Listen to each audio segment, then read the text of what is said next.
Welcome back to College Football Addiction. Jay from Unfair Sports on with us. Talk a little bit of Oklahoma football. Jay, how's it going, bud? I've drank away the pain, so I'm good today. I'm ready for. I flushed it, and I'm ready for us to move on to the next week. How you doing, TJ? I'm pretty good. Yeah, I won't let you off that easy. No. Red River didn't go the way that either of us expected.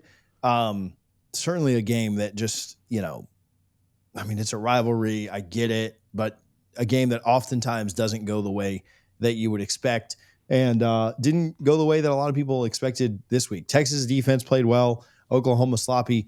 Do you think they, I'll just call it what it is. Do you think they brought Matir back too early? You think they should have gone a different direction after seeing what you've seen now?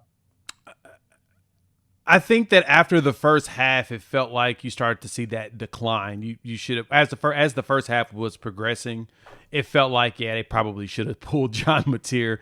And because if you watch the broadcast, you notice on the back of his right pants, there was a spot that was getting more and more bright red. Well, that was because his thumb was bleeding, and he was basically rubbing it on the back of his leg the entire game. And I'm like, that's when I would have yanked him out the game. And I don't think he was dealing with pain, but you could tell that he wasn't in his right mind more than anything. I would have pulled him out for the mental aspect of the game, not really the physical, because he was not seeing the field well. He was missing wide open dudes, streaking up the sides.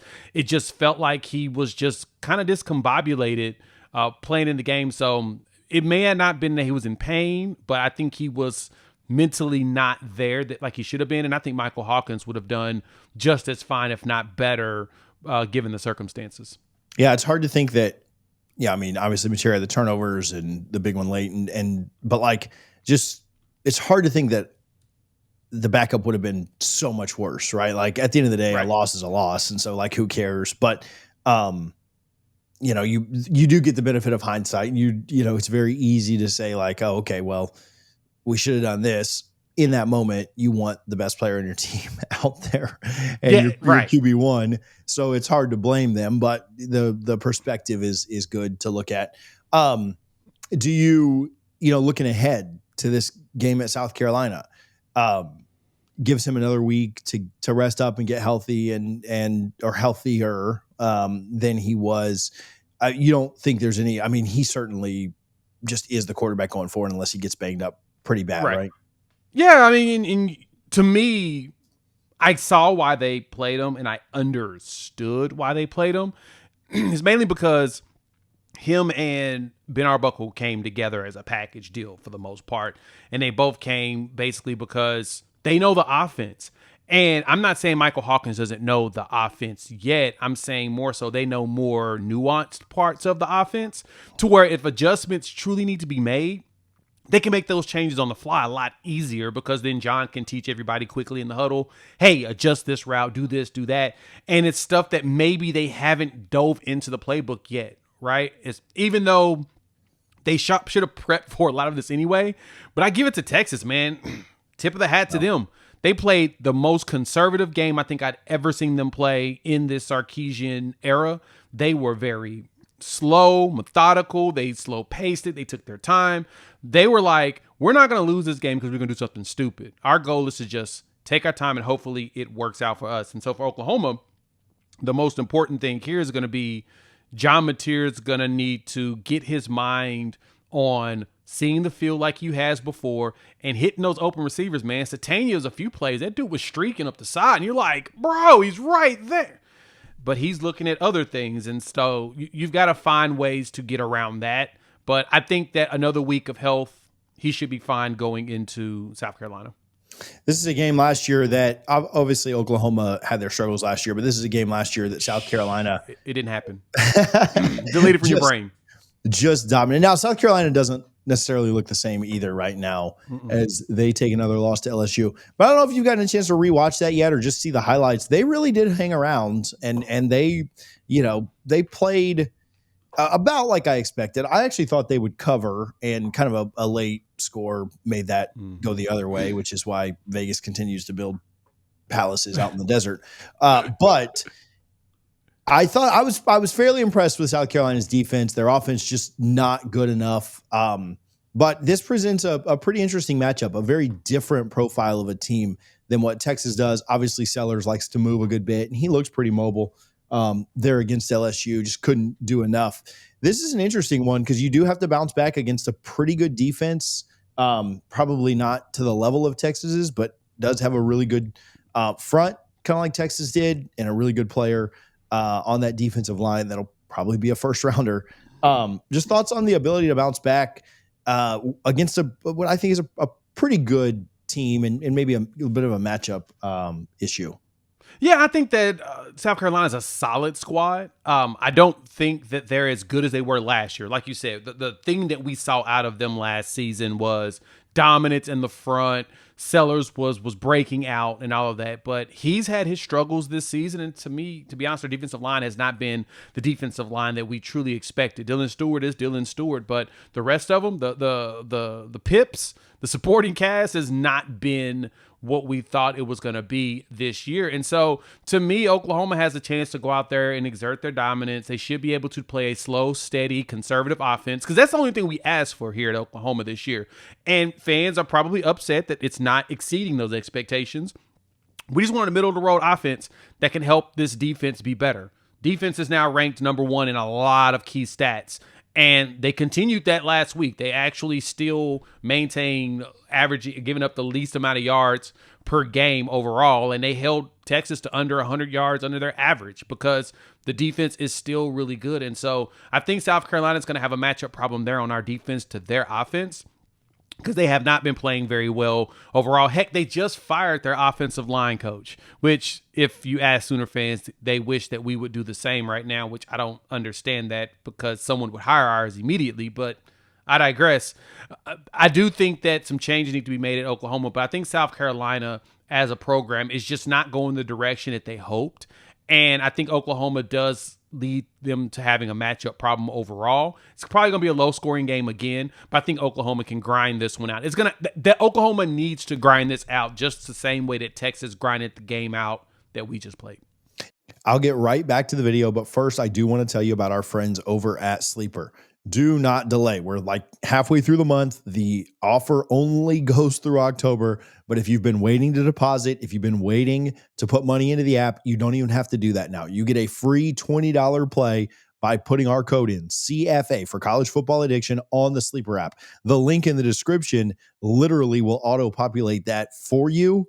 You don't have to spend money. You don't have to deposit if you're cheap or you just don't trust whatever. Go and make a free play right now. You get a free $20 on the Sleeper app. You go in, you pick more or less on at least two players, games that you like. They've got free picks all the time. I saw that last night Jared Goff had a more or less of 0.5. Go and deposit on the Sleeper app right now. If you also want a $100 match up to $100, you can get that. But again, you don't have to. You just get a free $20 play. Go and play. We'll play that live on the Power 2 on Wednesday. Give you some of our favorite picks from the weekend. Let you know how we did last week so you can trust or fade what we're doing. Appreciate Sleeper for their support. Go check them out. Yeah, it feels very much like in this game, especially for Oklahoma, playing on the road, Williams-Bryson, underrated place to have to go play. They usually kind of get up, and it's a pretty good environment. At the same time, they're 3-3, so we'll see how long that buy-in lasts. But as for now, it does feel like a slow, grinded out game of, listen, this may not be very high scoring, but we cannot make the crucial mistakes, right? We need to, and really on both sides, we need to let the other team make that first crucial mistake. And then if they get their backs up against the wall, do they maybe make another one? Which is essentially what Oklahoma did on Saturday, right? Against Texas is, mistake after mistake kind of led to Texas being able to take advantage. I do wonder about that in this, right? Can Oklahoma refocus on the road in a tough place to play in conference against a team that's got a pretty good defense and a quarterback that can make magic? I mean, the QB matchup in this is a ton of fun. Sellers and Matir, two of the better QBs in the conference. You kind of wonder about Matir's health, and then you also wonder, Sellers has dealt with some stuff too.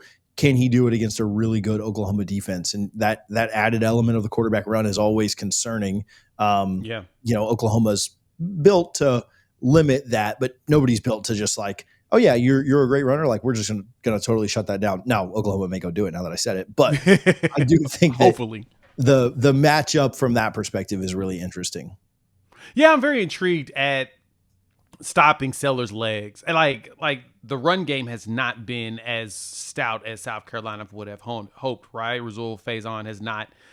I mean, he's got 200 and something yards this season, but they expected a lot more out of him. Matt Fuller had a really really solid game with some big runs last week, and so they're hoping to get that back from him. They're hoping to get that back established. I mean, Sellers only ran for 117 yards this season, and that to me is pretty low because that's the thing that we felt like was his strongest suit, is that he'd be able to run and cause problems. But we're not really seeing that right now, and so. For Oklahoma, it's going to be containing him and making him stay in the pocket, making him uncomfortable, and sending the right blitzers at him to force him out of the pocket. Now, South Carolina could take the Texas blueprint and say, we're going to go really, really slow, really, really steady, dump the ball, bunch of screens, quick passes, make it to where the offensive line, as soon as we feel the blitzes come and fall on somebody and everybody just lay on top of each other and be in the way, more so play in the way of the linemen instead of trying to actually block them. They could go that direction to see if that helps them, but if I'm looking at the way this game could probably shake out between their offense and Oklahoma's defense, is it's going to be Sellers is going to have to get into play action. He's going to have to get into some design runs. They're going to have to leverage his legs to get him going because their run game has not been the way they wanted it to be this season. If they do that, they'll probably have a chance to keep this game close. But at the same time, you're going to need Jacobs at wide receiver to step up, plus Nick Harbor. Like, you haven't really got much out of Nick Harbor this season that you really hoped that you would have gotten. Mm-hmm. I thought he'd been one of the leaders as one of the biggest and fastest dudes in the country. He ain't giving you that either. And so they're going to need to establish wide receiver one, which I think is Jacobs right now. I think he's wide receiver one. But overall, they're going to have to make sure that Lenore Sellers is comfortable, and they're going to have to make sure that they get rid of the ball as quickly as possible. What is the biggest area that Oklahoma has an advantage in this game? Outside, I say defense is probably it. I do think that Oklahoma's defense is better than South Carolina's. I think that's the biggest advantage that they have right now. And depending on how healthy Matir or how mentally prepared Matir is for this game, they should have the advantage at quarterback. They should. Not saying they do. They should. I think John Matir is a better quarterback overall than Lenore Sellers is right now. I could give Sellers probably the nod next season because this is only his second year starting. So, he needs to, his game needs to be up. This is John's second year as well. But John had a really big breakout season last year, and he looked like he started the season off strong for the most part. He was taking his time, getting everybody acclimated. But one more year in this system could be a game changer, but it felt like Sellers and that squad has gone up backwards a little bit more than we expected. 3-3 is not what we thought they would be. So I'd say Oklahoma's got the quarterback advantage. I think the wide receiver advantage is ours as well. We've got multiple dudes with a lot of catches and yards. I think that South Carolina's got the better running back game, and I think that we have the better pass pro. I think they have the better run blocking so far. What concerns you the most about this game? Oh, we don't figure out this run blocking. Right now, it ain't working. We just can't run the ball. It's just nobody's mean enough on the front to push people around like we would like. Pass pro, man, they be getting back there and they be blocking like crazy. We've seen greatness out of the pass pro. And even giving Matir time to be able to make a decision, cut up, and run somewhere. There's a few times in that Texas game where Matir could have easily ran, and he didn't. It was like, dude, just tuck and go. You literally have... Texas said, we're going to allow all the underneath you want. We're not going to let you beat us deep. And so they had guys far enough back to where Matir could have cut up, ran, maybe did a juke move, do like Baker did this past Sunday. He could have got a few of them plays. I mean, Matir's done it once before. He did it against Michigan. He can get those going. He did it against Auburn. He didn't. So, like I said, if he's mentally there, he should be able to help get the run game back reestablished. But I think that is probably the one place where that's where our focal point needs to be. For the OU fans, I know you guys follow the stuff that happens on Sunday, but Baker was literally on a 3rd and 14, 22 yards away from the first down marker when 2 defenders were on his back. And I thought, oh gosh, we're going to get one more stop from our defense. And then he squirts out of it. And I thought he would hit a pass downfield because he still had a long way to go. 2 defenders in front of him when he jukes the one guy. And then as he's getting tackled, reaches the ball forward. Very next play throws a beautiful pass down the field to like wide receiver 8 because every single one of our Tampa Bay wide receivers is hurt this year.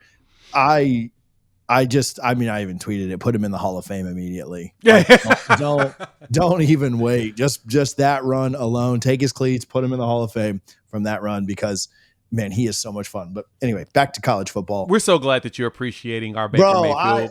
And I'm also a Tampa Bay Buccaneers fan. I've been a Bucs fan since I was a kid. So, yeah, dude, this has been the greatest experience of my life, even with Tom Brady winning a Super Bowl.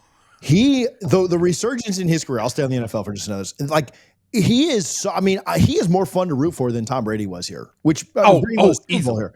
But hands down. And those years were good, obviously. Like they won the division, or they won the Super Bowl, they won the division, all these things. He is so much more fun to root for. Like Tom was so businesslike, and he had more of a fun personality in Tampa than he did in New England, because who wouldn't, right? Like I'd be miserable up in the Northeast too. Sorry to anybody that lives up there.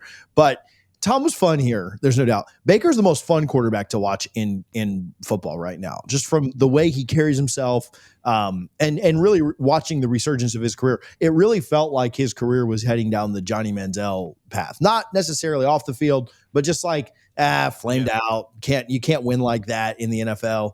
And it's been cool to watch. It's even cooler when it's for your local. I live in Tampa.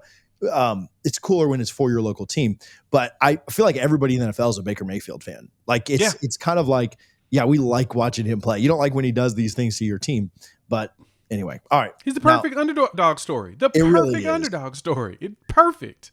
Just enjoy this man. It is so fun. So I hope he's here for the rest of his career, because I never get tired. And you're always in the game with him for comeback victories of their 5 wins, and they're 5-1. If they don't have punt blocks against Philly, man, they're 6-0. So, all right, let me get off the NFL for a minute. On quarterbacks, just thoughts on Matir. Did he show you enough in that second half? Not that it is necessarily linear, but like, do you think he bounces back a little bit more this week? Yeah, I think he bounces back. I don't think that game was the game was an indictment of him and his mentals when it came to preparing for a matchup like a rival like Texas, which pissed off more Sooner fans than anything, is that we lost to Texas and we haven't scored on them in 3 of the last 4 seasons. So makes Brent Venables look really, really bad. And it's just because of that rival. Now, granted, Ohio State still wants to fire, their fans want to fire Ryan Day, and he got him a national championship, and they're always in the top 5. So it doesn't really matter. And it's mainly they want to fire him because they keep losing to the team up north. I get that. I totally understand the rivalry. That's the thing that you hate the most. If we figure this out and these dudes make a push for the playoffs, are we still going to be mad about the Texas game? I mean, Texas is going to have the bragging rights. Let them have it. We had the bragging rights in 23, and they still made the Final Four, but lost. So, great. Hey, y'all beat us, but guess what? We're in the playoffs. That's what Oklahoma's mindset needs to be. We need to make those playoffs, get a winner, get 2 wins in there to shut up everybody else and all the naysayers and continue to push forward. And I think this team is built to do that. The defense is definitely built for it. We need the offense to help the defense by helping them not to have to be on the field nonstop. But the good thing is it's not as hot anymore. Like it was like 90. So I was at the Cotton Bowl. It was hot. Like it was hot. Like it was like gross. I was in pain, headache type, disgusting, hot. We won't be seeing as much of that anymore. We're cooling down, baby. We're getting football weather. And I think that'll help this defense even more. But if anything, the biggest thing for this is Matir's got to get that mind right, and he's got to get his eyes better. He's got to be making sure that he is scanning the field better, get his awareness better. That way he can hit those wide open dudes, because they are. Like Ben was scheming up some open guys, and the quarterback's got to hit them. Yeah. So stitch up that hand, wrap it up real good, make sure you got a good bandage on it, make sure your grip is solid, but focus your brain, you should be good to go. We do these early in the week a lot often, and so I do kind of feel bad asking this early, but I will do it anyway. I don't feel bad enough to not do it. Give me a lean, or how you think this thing goes down. If you don't have a score, that's fine because it is early, but just a lean on how you think this thing goes down. I can give you a score as well. So I was looking at all the spreads right now. Yeah, I got to make sure I take care of my guy TJ, right? I got to give you bulletin board material so people can be mad at me. I've come to the conclusion that no matter what I say, good or bad, a lot of people viewing this is going to be pissed off at me. So Right now, Oklahoma is sitting at roughly around a 4.5 to 5.5 point favorite in this game on the road, which is bananas to me. But I think that that's more so Vegas is very much down on South Carolina today. And the money line has been kind of creeping up, even with the spread staying the same. So like they're like, nah, y'all not gonna take this free money from us by picking Oklahoma just to win it overall. So, but the total's at 42.5. So honestly, I think it's probably like a 20-10 game. I think Oklahoma wins by double digits, maybe 24-10. I think they do pull that out. South Carolina, like you said, they got the back end cover on them, unfortunately, when it came to LSU. And LSU's offense, to me, is a little bit worse than ours. They've been really struggling, especially with Nussmeier and that side situation. So I can totally see Oklahoma going there. Luckily, it's a day game. It's not at night. So that really pisses off South Carolina fans because that advantage is really at night for them. No. I think Oklahoma goes in there roughly close to the LSU score, 20-10, wins it by double digits, and sneaks out of there with the dub. Jay, where can people follow you? Where can they find your content? Find me here on YouTube at Unfair Sports. You can find me wherever podcasts are download and listen to as well. And Locked On Sooners. TJ, thanks for having me, man. Yeah, thank you very much. Good luck on Saturday, man. We need it.